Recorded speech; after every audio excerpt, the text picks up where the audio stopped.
Sergeant David Harrison stood in the briefing room at the British Army training facility, listening to an opportunity that seemed almost too extraordinary to be real.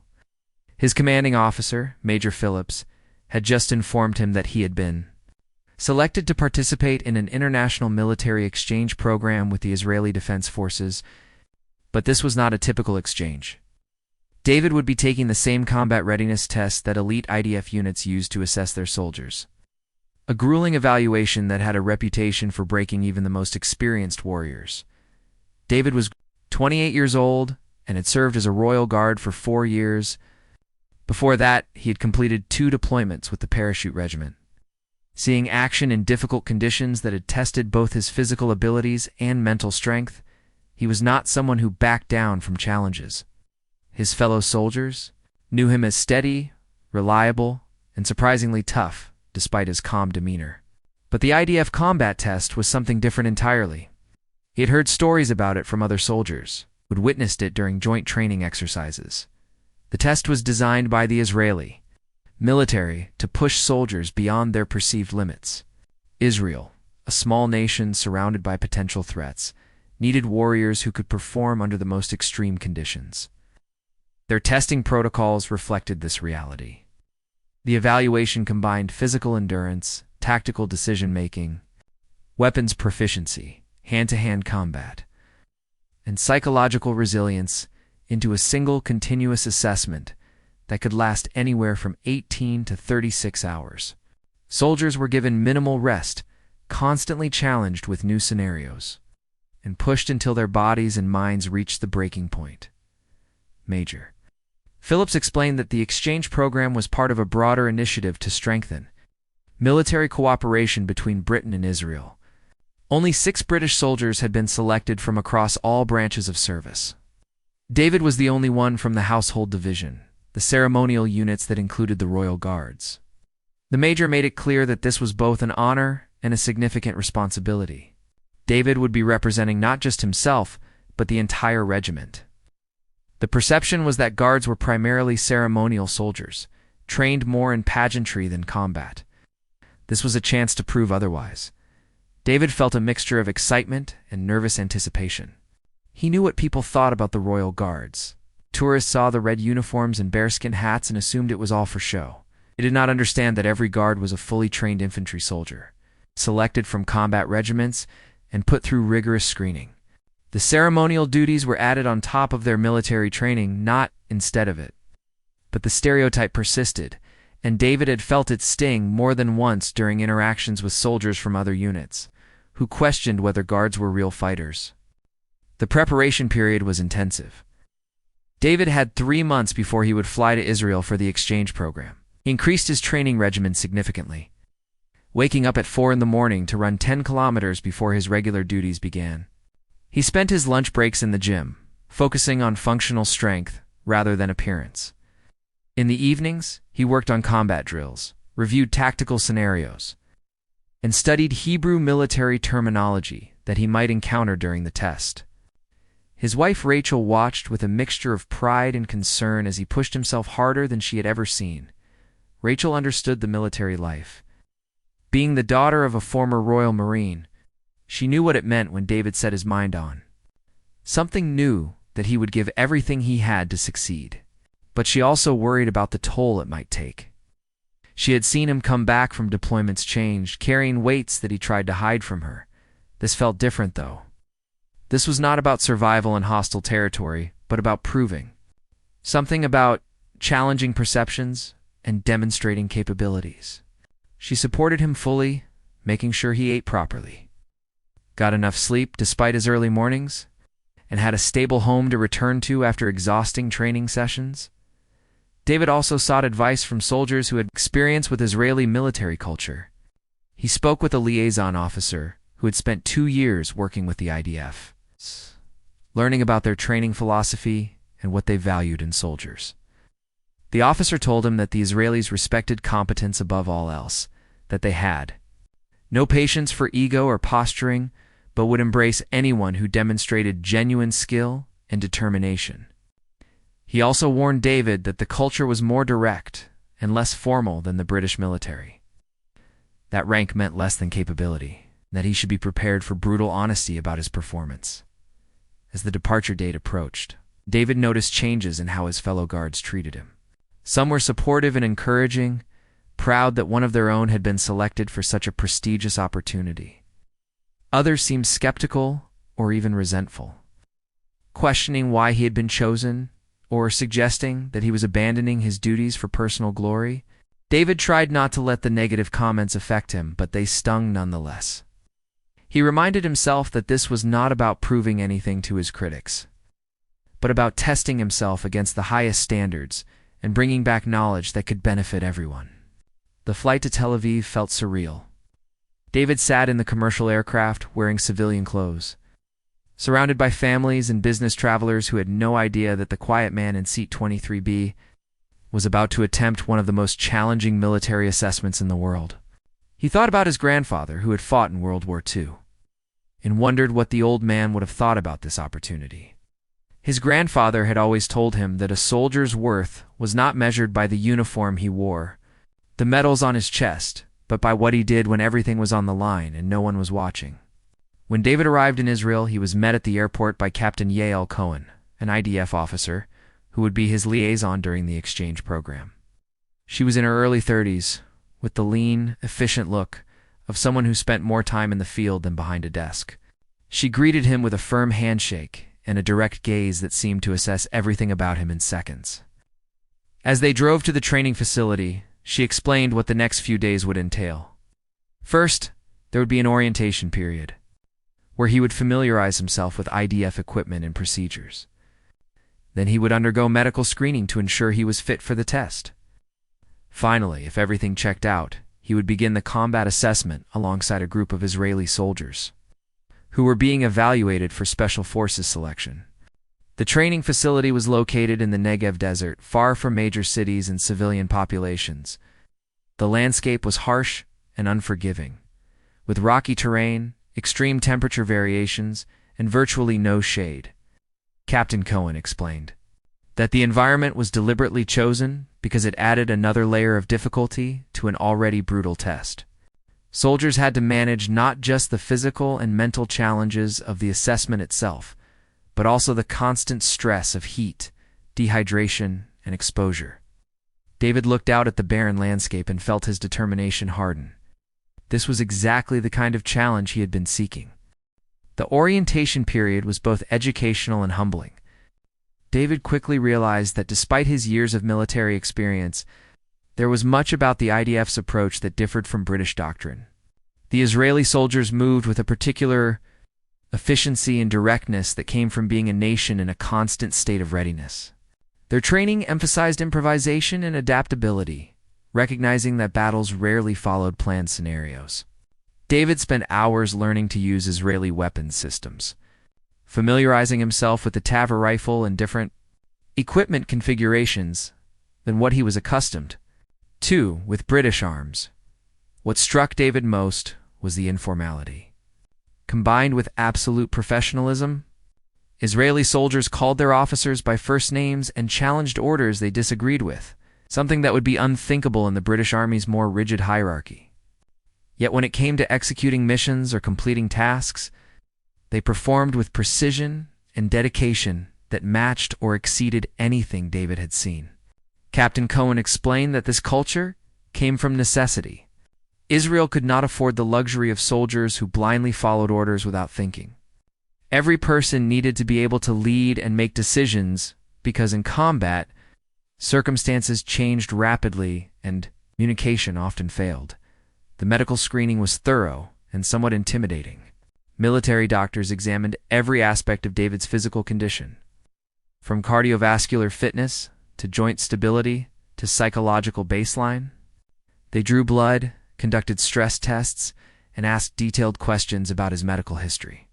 One doctor, an older man with kind eyes and a serious manner, explained that the combat test pushed participants to their absolute limits, and they needed to be certain that David would not suffer permanent injury or psychological damage. The doctor told him that approximately 15% of candidates withdrew during the test, and another 10% were pulled out by medical staff when their vital signs became concerning. David passed all the medical checks with strong results. The doctors seemed particularly impressed with his cardiovascular capacity and his low resting heart rate, both indicators of excellent physical conditioning. But the psychological evaluator, a woman named Dr. Miriam Levy, spent extra time with him. She asked questions about his motivations, about what he hoped to prove, about how he handled failure and disappointment. Her questions were probing and sometimes uncomfortable, getting at deeper truths that David had not fully articulated even to himself. She told him at the end of the session that he had the psychological profile of someone who could complete the test, but warned him that knowing you can endure something and actually enduring it were very different experiences. The night before the test began, David barely slept. He lay in his bunk at the barracks, listening to the sounds of the desert night through the open window. Somewhere in the darkness, jackals called to each other, their cries eerie and unsettling. David thought about Rachel, about his daughter Sophie, who was only 3 years old, about whether he was being selfish in taking this risk. But deeper than those doubts was a determination that had been building his entire military career. He wanted to know what he was truly capable of, wanted to test himself against the absolute best, wanted to prove that his years of service and training had forged him into something exceptional. The test began at 5 in the morning with no ceremony or preamble. David and 11 Israeli soldiers were assembled in a courtyard and told simply to begin running. They ran through the desert as the sun rose, the temperature climbing rapidly from the cool of night to scorching heat. The pace was brutal, faster than a sustainable long-distance run, but not quite a sprint. David fell into rhythm, controlling his breathing, ignoring the burning in his legs. Around him, the Israeli soldiers ran with grim determination. No one speaking, everyone focused on the internal battle against their own limitations. After 90 minutes of running, they reached a training area where weapons and equipment waited. Without pause or rest, they were ordered to don full combat gear and begin a series of tactical exercises. The exercises involved clearing mock buildings, responding to ambushes, treating simulated casualties, and making rapid decisions under pressure. Instructors shouted at them in Hebrew and English, providing scenario updates and complications. David's body was already fatigued from the run, but he pushed through, relying on years of training and muscle memory to guide his actions. The first major challenge came during a hostage rescue scenario. David and 3 Israeli soldiers were given 10 minutes to plan and execute an assault on a building where instructors, playing terrorists, held mannequins representing hostages. The building was rigged with sensors that would register if they fired in directions that would hit hostages or if they failed to neutralize threats. Quickly enough, David found himself naturally falling into a leadership role, his experience and tactical training coming to the forefront. He suggested an approach that used distraction and multiple entry points. And the Israeli soldiers listened, evaluated, and agreed with modifications. The assault was chaotic and intense. Blank rounds fired, smoke grenades deployed, instructors shouted conflicting information to create confusion. David moved through the building with controlled aggression, clearing rooms, calling targets, coordinating with his team.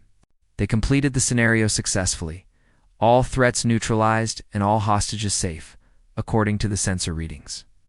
As they exited the building, one of the Israeli soldiers, a man named Avi, clapped David on the shoulder and said in accented English that the British soldier knew his business. It was a small moment, but it meant everything to David, a recognition from peers that he belonged here. The test continued without mercy. After the hostage scenario came long-distance navigation exercises where they had to move across the desert using map and compass, finding checkpoints while carrying heavy packs. Then came weapons qualification courses where they had to demonstrate proficiency with multiple systems while exhausted and dehydrated. David's hands shook as he loaded magazines and aimed at targets, his body screaming for rest that would not come. He watched as 2 of the Israeli soldiers withdrew, one due to injury and another simply unable to continue. Their departures were handled without judgment or shame, the instructor simply noting their withdrawal and continuing with the remaining participants. Night fell. The test did not pause. They were given a brief meal, 30 minutes to eat and hydrate, and then sent back into exercises. Night operations tested their ability to function without visual reference, to maintain unit cohesion in darkness, to make accurate assessments with limited information. David discovered that exhaustion created a strange mental state, where time became fluid and reality took on a dreamlike quality. He had experienced this before, during his deployments, knew it as the edge where the body wanted to quit, but the mind could still drive it forward. He settled into that space, accepting the discomfort, letting it wash over him without resistance. Around 3 a.m, they were ordered to complete hand-to-hand combat assessments. Despite having been awake for nearly 24 hours and physically exhausted, they had to demonstrate fighting techniques and then engage in controlled sparring with instructors. David faced an IDF combat instructor who was significantly smaller than him, but moved with frightening speed and precision. The instructor took David down repeatedly, exploiting his fatigue and slower reactions. But David kept getting up, kept engaging, refused to quit. Finally, after the 5th takedown, the instructor helped David to his feet and said something in Hebrew to the other evaluators that made them nod approvingly. Captain Cohen, who had been observing throughout, later translated what the instructor had said. He had told the evaluators that the British soldier had the most important quality they looked for: the refusal to accept defeat even when thoroughly beaten. Technical skills could be taught, the instructor had said, but the spirit that made someone stand up after being knocked down repeatedly, it was something innate that no amount of training could instill. David did not feel triumphant hearing this. He felt only the grinding exhaustion and the knowledge that the test was far from over. As dawn broke on the 2nd day, David and the remaining 7 soldiers were loaded into trucks and driven to a new location. No explanation was given about where they were going or what came next. David leaned his head against the truck's metal side, trying to steal a few moments of rest during the transport. His body ached in ways he had never experienced before. Every muscle felt strained. His feet were blistered inside his boots, and his mind kept trying to slip into sleep, even as the truck bounced over rough roads. Around him, the Israeli soldiers looked equally exhausted, their faces drawn and eyes hollow. The truck stopped at what appeared to be a mock village, constructed specifically for urban warfare training. The buildings were concrete shells with multiple rooms, stairways, hidden compartments, designed to simulate the complexity of real urban combat. The instructors gathered the remaining soldiers and explained the next phase.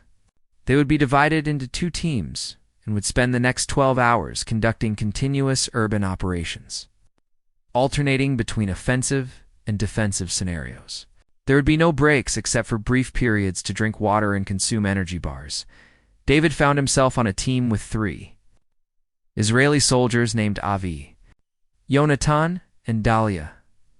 Dalia was the first woman David had worked alongside during the test, and he quickly learned not to underestimate her. She was compact and efficient in her movements, with sharp tactical instincts that often caught things the men missed. Yonatan was quiet and methodical, the kind of soldier who never rushed, but somehow always completed tasks quickly. Avi, who had acknowledged David after the hostage rescue the previous day, had a fierce intensity about him, attacking every challenge with barely controlled aggression. The urban operations pushed them to new territories of exhaustion and stress. They had to clear buildings while under simulated fire, extract wounded soldiers while defending positions, and make rapid decisions about threats with incomplete information. The instructors had designed the scenarios to be morally complex as well as tactically challenging. In one situation, David had to decide whether to risk his team to save a simulated civilian or abandon them to complete a mission objective. There were no perfect answers, only choices with consequences that the instructors would evaluate later. During one defensive scenario, David's team was tasked with holding a building against a numerically superior attacking force. They had limited ammunition, represented by counting their blank rounds, and had to make every shot count. David positioned his team, using Yonatan's methodical nature to set up overlapping fields of fire, Dalia's sharp eyes to watch for flanking movements, and Avi's aggression to lead counterattacks when opportunities appeared. The battle lasted nearly 2 hours, the instructors constantly adjusting the scenario to pressure different aspects of their defense. At one point, simulated casualties reduced their effective fighting strength. David had to reorganize the defense with fewer people, pulling back to more defensible positions while maintaining enough presence to prevent being overrun. He made decisions quickly, trusting his instincts and training, communicating clearly despite his exhaustion. When the scenario finally ended, with the instructors declaring that his team had successfully held long enough for reinforcements to arrive, David felt a wave of satisfaction that briefly overcame the physical misery. But there was no time to celebrate. Immediately, they were shifted to an offensive scenario where they had to assault a fortified position. The roles reversed, and now David's team had to coordinate movement, use cover effectively, and penetrate a defense that knew they were coming. The constant shifting between different tactical situations was mentally exhausting in ways that pure physical challenges were not. Each scenario required completely different thinking, different approaches, different leadership decisions. As the urban operations phase continued, David began to notice something interesting about the Israeli soldiers' approach to combat. They valued initiative and creativity highly, often improvising solutions that would have been discouraged in the more doctrine-focused British military. When they encountered an obstacle, they did not wait for orders but immediately began working on solutions, discussing options rapidly and implementing changes on the fly. David found himself adapting to this style, contributing his own ideas, engaging in the rapid, collaborative problem-solving that seemed to be the IDF's signature approach. During a brief water break, Dahlia asked David about his background. When he mentioned he was currently serving as a Royal Guard, she looked surprised. She admitted she had assumed he was from a combat unit like the Parachute Regiment or Special Forces. David explained that he had served with the Paras previously, but that all Royal Guards were selected from combat units and maintained their infantry skills. Dahlia nodded, reassessing, and said that his performance had been impressive. Coming from someone who had been excelling at every challenge, the compliment meant a great deal. The afternoon brought new torments as the desert heat peaked. The concrete buildings became ovens, trapping heat and making every breath feel like inhaling fire. Soldiers began to struggle with heat exhaustion, despite regular hydration. The medical staff monitoring the test pulled one soldier out when his core temperature became dangerously elevated. David felt lightheaded and nauseated but kept functioning, kept moving, kept executing whatever task was demanded. He had entered a state beyond normal tiredness, a place where the body operated on pure will because physical reserves had been depleted hours ago. As evening approached, the instructors gathered the remaining 6 soldiers and announced a change. The next phase would test their individual capabilities without the support of a team. Each soldier would be sent into the mock village alone, given a complex mission to complete and evaluated on their ability to function independently under extreme stress. David felt a chill despite the heat. Operating as part of a team, drawing strength from others, had helped him push through. Now he would have only himself to rely on. David's solo mission was deliberately designed to push every aspect of his training. He had to navigate through the village while avoiding instructor patrols, locate and secure a simulated intelligence package, extract it to a designated point, and do all of this within a strict time limit. If he was caught by patrols, he would have to talk his way out or complete additional challenges. The mission required stealth, navigation, time management, and the ability to make decisions without consultation or support. Moving through the mock village alone was surreal. Every shadow could hide an instructor waiting to challenge him. Every decision was his alone to make and live with. David found himself moving more carefully than he had during team exercises, taking time to observe and plan before acting. At one point, he encountered a patrol and had to hide in a damaged building, pressing himself against a wall as instructors passed within meters of his position. His heart hammered in his chest, but he controlled his breathing, remained still, waited until they moved on. The intelligence package was hidden in a location that required him to climb to a second floor and search. David's exhausted muscles screamed as he pulled himself up deteriorating stairs. His hands shook as he searched, his mind foggy with fatigue, making it difficult to be systematic. But he persisted, finally locating the package hidden inside a false panel. As he secured it, he heard voices approaching. Another patrol was entering the building. David had to make an instant decision. He could try to hide and hope they did not search thoroughly, or he could move and risk being heard. He chose movement, slipping out a back window and dropping to the ground below, jarring his already aching joints. He moved quickly away from the building, using the cover of growing darkness, and made his way toward the extraction point. With only minutes remaining before his time limit expired, he reached the designated location and signaled his completion of the mission. An instructor emerged from the shadows and told David he had completed the mission successfully, and faster than any of the other participants so far. The instructor asked how David was feeling, and David, too tired to filter his response, simply said he felt destroyed but satisfied. The instructor smiled slightly and told him the test was almost over. Just one more phase to complete.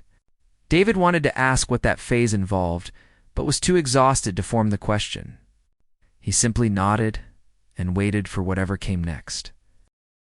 The final phase of the test was perhaps the most challenging because it was entirely unexpected.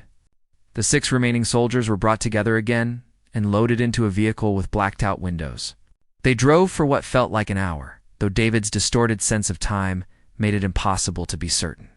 When they were finally allowed to exit, they found themselves in a facility they had not seen before, a concrete bunker-like structure that looked distinctly different from the training areas they had experienced so far. Inside, were separated into individual rooms. David found himself in a sparse cell with only a chair and a table. An instructor entered and informed him that this phase would test his psychological resilience and ability to maintain operational security under stress. For the next several hours, David would be subjected to interrogation techniques designed to simulate capture by enemy forces. The instructor emphasized that while the experience would be unpleasant, nothing would cause permanent physical harm, and David could withdraw at any time by saying a specific safe word. The interrogation began almost immediately.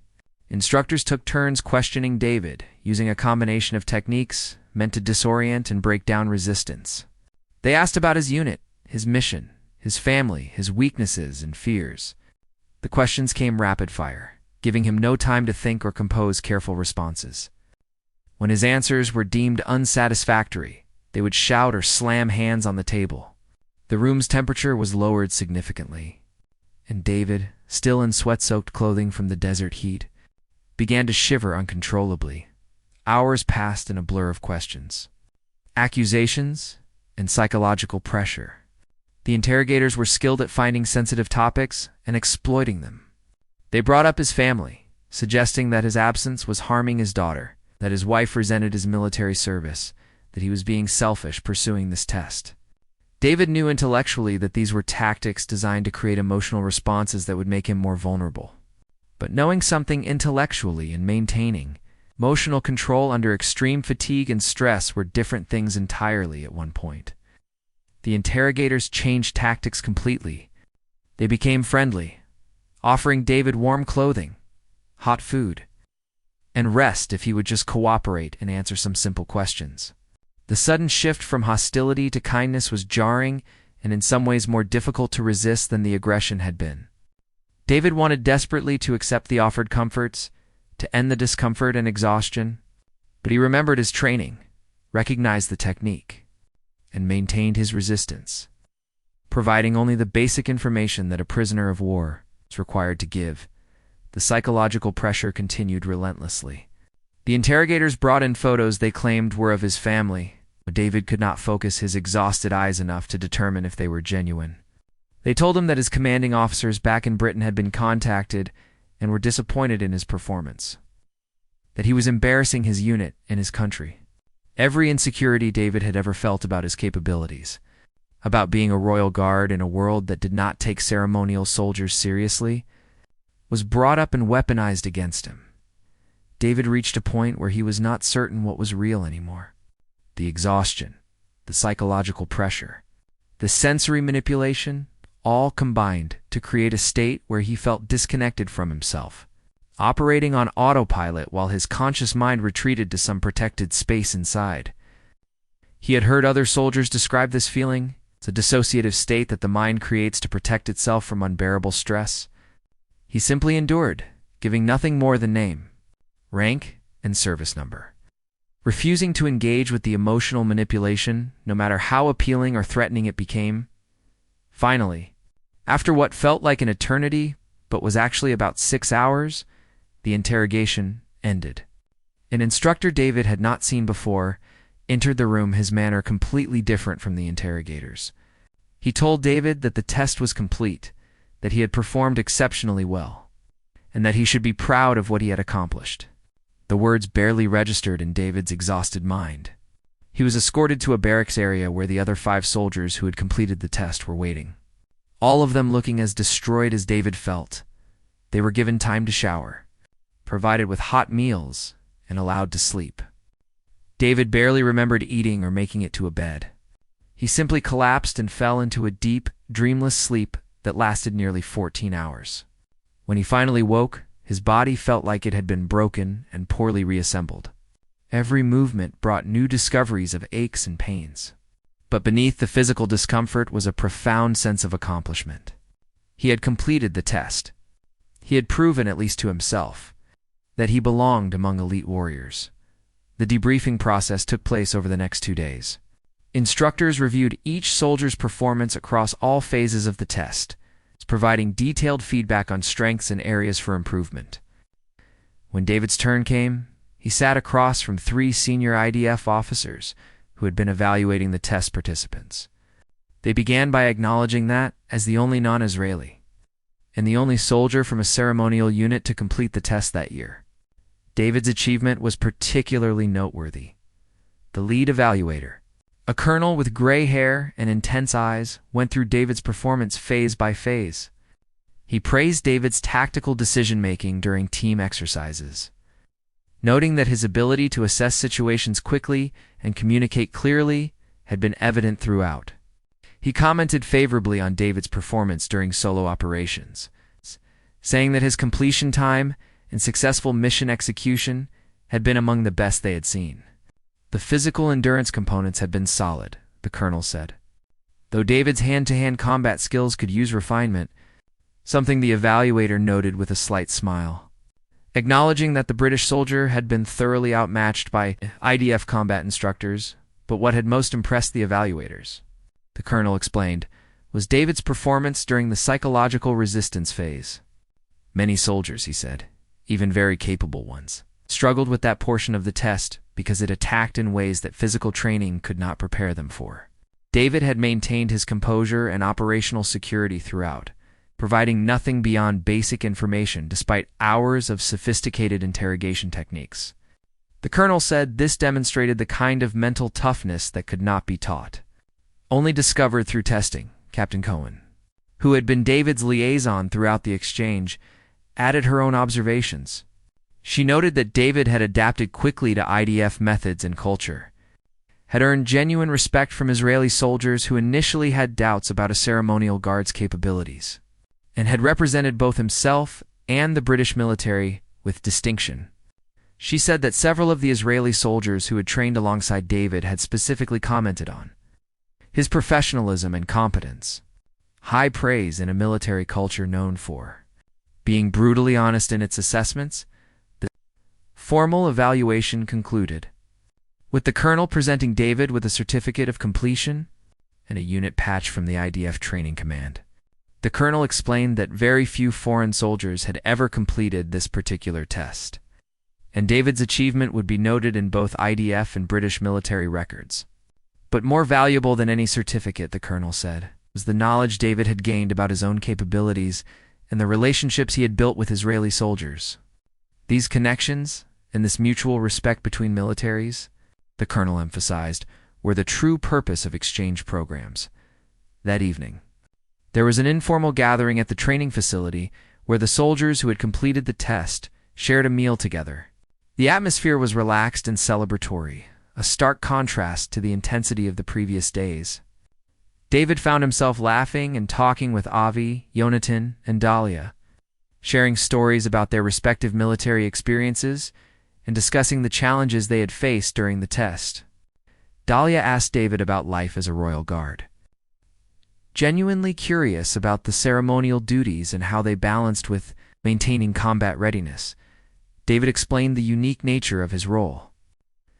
how tourists saw the pageantry, but not the extensive training and security responsibilities that came with it. He talked about the pride he felt in the tradition and history of the Guards, but also the frustration with misconceptions about their capabilities. Avi said something that struck David deeply. He said that any soldier who could complete the IDF combat test had proven their worth beyond any doubt. That the uniform someone wore mattered far less than what they did when tested to their limits. The others nodded in agreement, and David felt a weight he had been carrying for years suddenly lift from his shoulders. David's return to Britain was bittersweet. He felt proud of what he had accomplished, but also strangely disconnected from his regular life.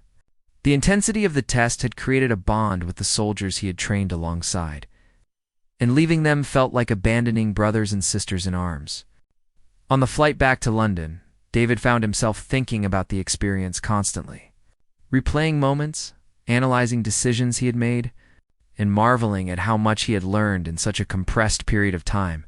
Rachel met him at the airport with Sophie. His daughter ran to him with squeals of delight, and David scooped her up despite his still aching muscles. Rachel took one look at him and knew immediately that something profound had happened. He looked thinner, more weathered, with eyes that carried a depth they had not held before. That night, after Sophie was asleep, David and Rachel sat together, and he told her everything. He described the physical challenges, the mental struggles, the moments when he had wanted to quit, and the satisfaction of pushing through. Rachel listened quietly, holding his hand. Understanding that her husband had needed this test, had needed to prove something to himself that went beyond military achievement. When David returned to his unit, the response was mixed. Some of his fellow guards congratulated him genuinely, asking questions about the experience in the Israeli military. Others seemed uncomfortable with the attention he was receiving, perhaps feeling that his achievement somehow diminished them, or suggested that standard Royal Guard training was insufficient. David tried to be humble about the accomplishment, emphasizing that he had learned a great deal and that the experience had made him a better soldier, not a better person than his peers. Major Phillips called David into his office for a private conversation. The Major explained that David's successful completion of the IDF combat test had generated significant interest at higher levels of command. The Household Division leadership was pleased that one of their soldiers had performed so well in an internationally recognized assessment, helping to counter the misconception that guards were merely ceremonial. However, the Major cautioned there would also be some resentment and jealousy to navigate. David should be prepared for subtle hostility from those who felt threatened by his achievement. The Major then shared some news that took David by surprise.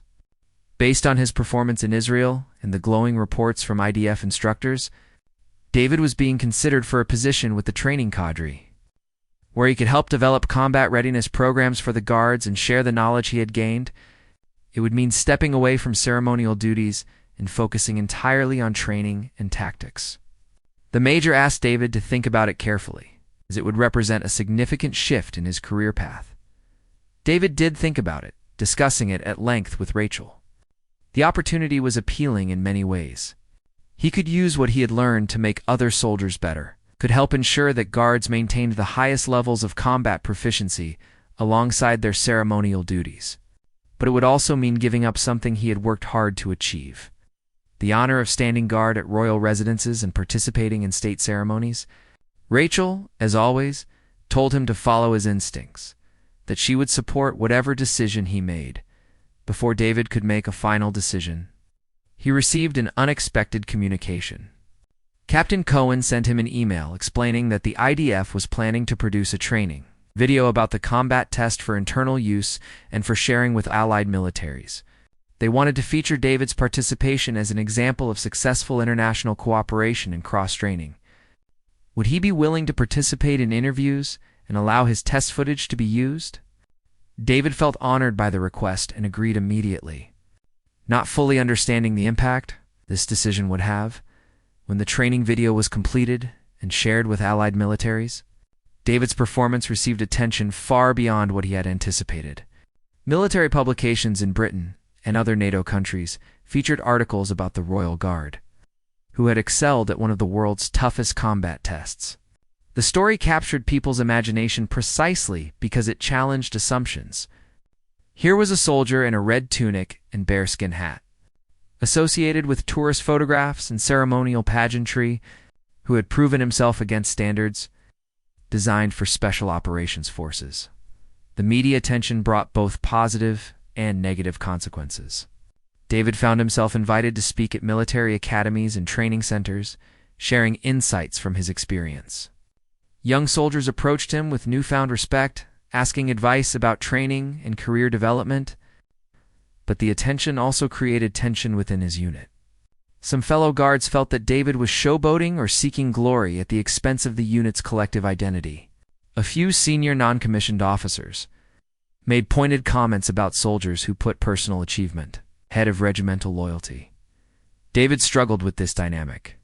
He had not sought media attention and felt uncomfortable being singled out when so many other guards were equally capable and dedicated.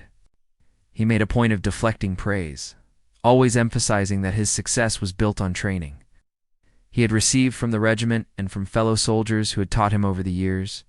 But despite his efforts to remain humble, the narrative had taken on a life of its own. To the outside world, he had become the face of a new understanding about the Royal Guards. The turning point came during a training exercise, where David was asked to lead a tactical scenario. He designed the exercise based on principles he had learned during the IDF test, emphasizing initiative, rapid decision-making, and adaptive problem-solving. Some of the guards struggled initially with the less structured approach, being accustomed to more rigid doctrine. But as the exercise progressed, David saw something shift.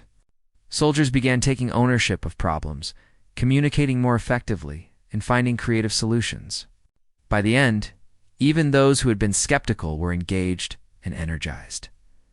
After the exercise, one of the senior sergeants who had been most critical of David pulled him aside. The sergeant admitted that he had resented David's achievement and the attention it brought, feeling it suggested that traditional guard training was somehow inadequate. But seeing how David used his experience to make others better, rather than to elevate himself, had changed the sergeant's perspective. He apologized for his earlier hostility and asked David to help him understand more about the Israeli training methods. This conversation opened a door. David began organizing informal training sessions, where interested guards could learn techniques and approaches from his IDF experience. The sessions were voluntary and conducted during personal time, making it clear that this was about sharing knowledge rather than claiming superiority. Soldiers who participated found value in the different perspectives, even when they did not fully adopt Israeli methods. The act of questioning assumptions and exploring alternatives made everyone sharper and more thoughtful about their craft. David also maintained contact with the Israeli soldiers he had trained with, Avi Yonatan and Dahlia sent occasional emails sharing updates about their careers and asking how David was adapting back to regular duties. These communications became lifelines during difficult moments when David questioned whether the test had been worth the complications it created. Knowing that he had earned genuine respect from warriors he admired helped him maintain perspective and confidence. Captain Cohen contacted David about 6 months after his return to Britain with an interesting proposal. The IDF was planning an expanded exchange program and wanted David to help design the British participation component. They valued his experience as someone who had successfully navigated both military cultures and believed his insights could help future participants prepare more effectively. Would he be interested in serving as a liaison and mentor for British soldiers selected for Israeli training exchanges? David discussed the opportunity with Rachel and with Major Phillips.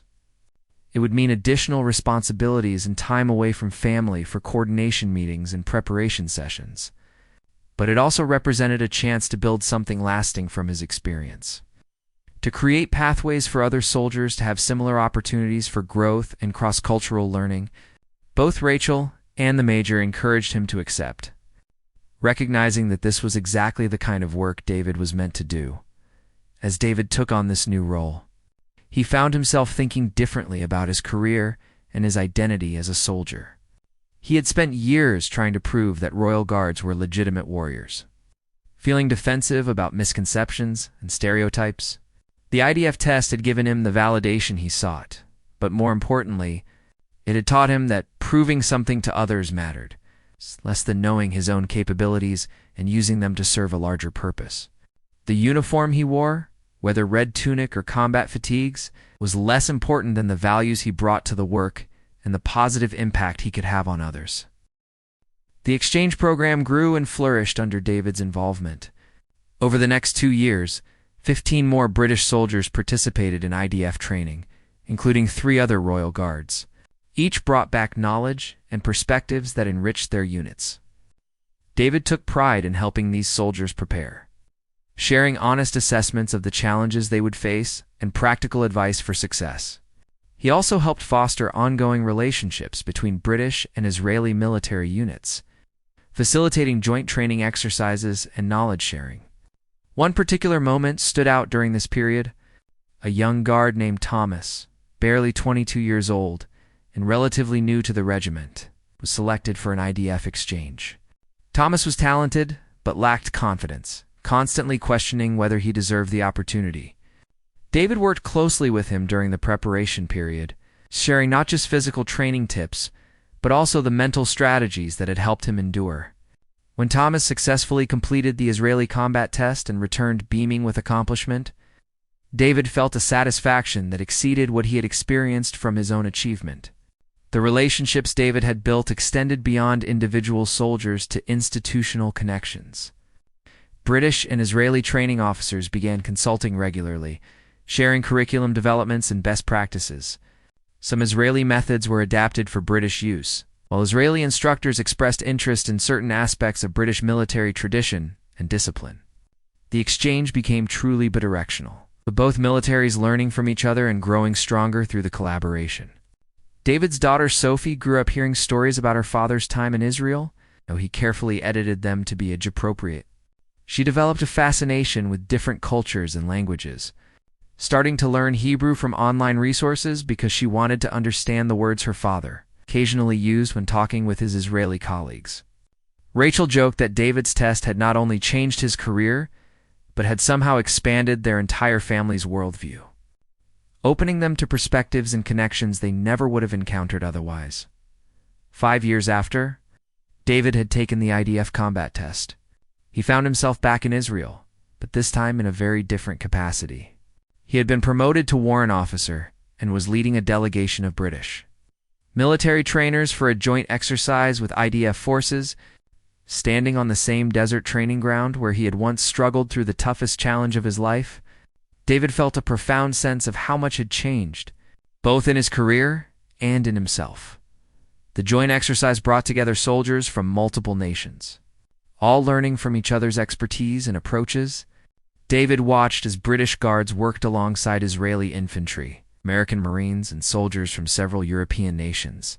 The barriers that once seemed so significant, the differences in uniform and tradition and doctrine, had become opportunities for mutual growth rather than sources of division. He had played a small but meaningful role in building some of these bridges, and the satisfaction of seeing the results exceeded anything he had imagined. Captain Cohen, now promoted to major, greeted David warmly when he arrived. They had maintained their friendship over the years, and she had become one of his closest confidants about the challenges of military leadership. Over dinner one evening during the joint exercise, she told David something that surprised him. She said that his completion of the combat test had changed how the IDF viewed exchange programs. Before David, she explained, there had been skepticism about whether foreign soldiers, especially those from ceremonial units, could handle Israeli training standards. David had proven that capability transcended nationality and uniform, that shared values and determination mattered more than superficial differences. More importantly, Major Cohen continued, David's success had forced Israeli instructors to examine their own assumptions and biases. They had approached the test expecting the British ceremonial soldier to struggle or withdraw, and his performance had challenged them to think more carefully about how they assessed potential. This had led to broader conversations within the IDF about recognizing excellence in unexpected places and not allowing preconceptions to limit opportunities. In a small but real way, David's journey had contributed to positive changes in how an entire military organization approached talent development. David felt humbled by this perspective. He had viewed the test as a personal challenge, a chance to prove his own capabilities. He had not considered that his actions might influence institutional thinking or create opportunities for others in ways beyond the direct exchange program. It reminded him of something his grandfather had once said, that we never fully know the impact of our choices because their effects ripple outward in ways we cannot see or predict. During the joint exercise, David had the opportunity to work directly with some of the soldiers he had trained with 5 years earlier. Avi had become a senior instructor, responsible for developing new soldiers who would eventually attempt the combat test. Yonatan had joined a specialized intelligence unit and spoke with quiet pride about his work, though he could not share details. Dahlia had risen to command a training company and was widely respected as one of the best tactical minds in her cohort. Seeing their success and growth reinforced for David that the bonds forged during extreme challenges created lasting connections. One evening, Avi invited David to speak with a group of soldiers preparing to take the combat test. David shared his experience honestly, talking about the physical and mental challenges, about moments when he had wanted to quit, and about what had sustained him through the darkest periods. He emphasized that the test was not about being superhuman, but about refusing to accept limitations that existed only in the mind. He told them that discovering your true capabilities required pushing beyond the point where you think you can continue, and that the most valuable lessons came from moments of struggle rather than moments of triumph. The young soldiers listened intently, asking thoughtful questions about specific aspects of the test and how David had prepared. One soldier, a young woman who reminded David of Dahlia, asked what advice he would give his younger self before starting the test. David thought carefully before responding. He said he would tell himself to trust the training, to focus on the immediate task rather than worrying about future challenges, and to remember that everyone feels afraid and uncertain. Courage is not the absence of fear, but the decision to act despite it. After the speaking session, several soldiers approached David privately to thank him and ask for additional advice. One young man confided that he was worried about disappointing his family if he withdrew from the test, that the pressure of expectations made the challenge even more daunting.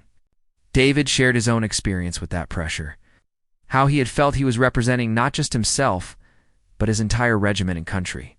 He told the young soldier that the only person he needed to prove anything to was himself, that external expectations, while understandable, should not be the primary motivation. The soldier seemed relieved to hear this from someone who had succeeded, as if permission to acknowledge.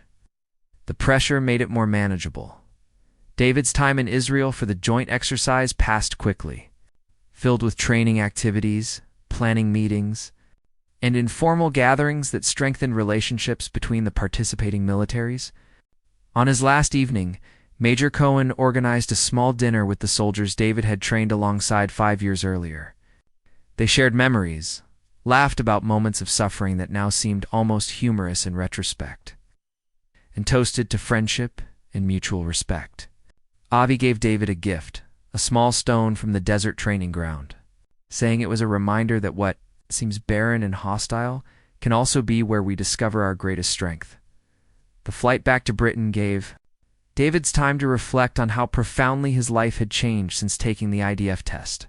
He had gained confidence and capabilities, certainly, but more valuable were the relationships and perspectives he had developed. He had learned that excellence exists in many forms across different cultures and traditions, that there is always more to learn from others, and that the best leaders are those who remain humble students throughout their careers. These lessons had made him not just a better soldier, but a better husband, father, and human being.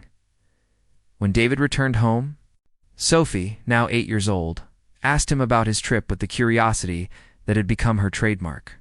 He told her about the desert, about training with soldiers from many countries, about seeing old friends and making new ones.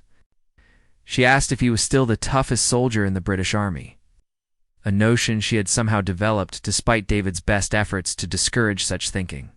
He laughed and told her that there were many tough soldiers, and that toughness was not really what mattered most anyway. What mattered was being reliable, being kind, and being willing to learn and grow throughout your life. David continued his work with the exchange program and with developing guard training methods for several more years. He was eventually promoted to sergeant major and given broader responsibilities within the household division. His approach to leadership was shaped heavily by his IDF experience, emphasizing initiative, open communication, and the importance of challenging assumptions. Soldiers who served under him often commented that he had an unusual ability to bring out their best qualities, to make them believe in capabilities they did not know they possessed. The exchange program David had helped build became a model for other international military partnerships. Officers from various nations visited to study how it functioned and adapted some of its principles for their own programs. David was occasionally asked to speak at conferences or contribute to publications about cross-cultural military cooperation. He always emphasized that successful exchanges required more than just logistics and planning. They required a genuine openness to learning from others, a willingness to be uncomfortable and challenged, and a recognition that diversity of approaches strengthens rather than weakens military effectiveness. As David approached the end of his military career, he found himself reflecting on what the IDF combat test had ultimately meant for his life. On the surface, it had been a professional achievement that opened career opportunities and brought recognition. But the deeper impact was harder to quantify and more significant. The test had taught him things about himself that he could not have learned any other way. It had connected him with people who became lifelong friends and colleagues. It had shown him that barriers between people and institutions often exist more in perception than in reality, and that bridges can be built through mutual respect and shared challenge. David's last ceremonial duty as a royal guard before retirement was particularly emotional. He stood at his post outside Buckingham Palace in his red tunic and bearskin hat. The uniform that had once seemed like a liability in a world focused on combat credibility, but now he wore it with complete peace, understanding that ceremony and combat readiness were not contradictory but complementary. The discipline required for perfect ceremonial drill was the same discipline that sustained soldiers through impossible challenges. The history and tradition embodied in the uniform connected him to generations of warriors who had served before, creating a continuity of values that transcended individual achievement. Tourists took photographs as they always did. Children pointed and waved. And David maintained his stoic composure as protocol demanded. But inside, he felt a profound gratitude for the journey that had brought him to this moment. He thought about the desert in Israel where he had discovered his limits and then pushed beyond them. He thought about the soldiers he had trained with, friends he had made across cultures and nations, and the young soldiers he had mentored, who were now building their own remarkable careers. He thought about Rachel and Sophie, who had supported him through every challenge and celebrated every success. When David's time in the military finally ended, he transitioned into work as a consultant and instructor, helping military organizations develop training programs and cultural exchange initiatives. His unique perspective, bridging ceremonial tradition and combat effectiveness, British reserve and Israeli directness, made him valuable to organizations seeking to break down barriers and maximize soldier potential. He continued to visit Israel regularly, maintaining friendships and contributing to ongoing program development. Sophie, who had grown up surrounded by stories of military service and international cooperation, eventually chose to pursue a career in diplomacy, working for the Foreign Office on Middle Eastern affairs. She credited her father's experience and the relationships he had built for inspiring her interest in international relations and cultural understanding. David and Rachel watched with pride as their daughter applied the same principles he had learned in the desert, building bridges between different peoples and working toward mutual understanding and peace. Years later, David was invited back to Israel for the 20th anniversary celebration of the expanded exchange program. He stood again on that desert training ground that had changed his life. Major Cohen, now a full colonel, nearing her own retirement, stood beside him. They watched as young soldiers from a dozen nations trained together, learning from each other, challenging themselves, and building relationships that would endure beyond their military careers. David realized in that moment that the true legacy of his IDF combat test was not his personal achievement, but the doors it had opened and the connections it had fostered. He had been one person willing to take a risk, to push beyond comfort zones, to prove that perceived limitations were often illusions. That one decision had rippled outward in ways he could never have imagined, affecting hundreds of soldiers and strengthening ties between nations. It was a reminder that our actions, especially when undertaken with courage and authentic purpose, can have impacts that extend far beyond our individual lives, creating positive change that continues long after we are gone.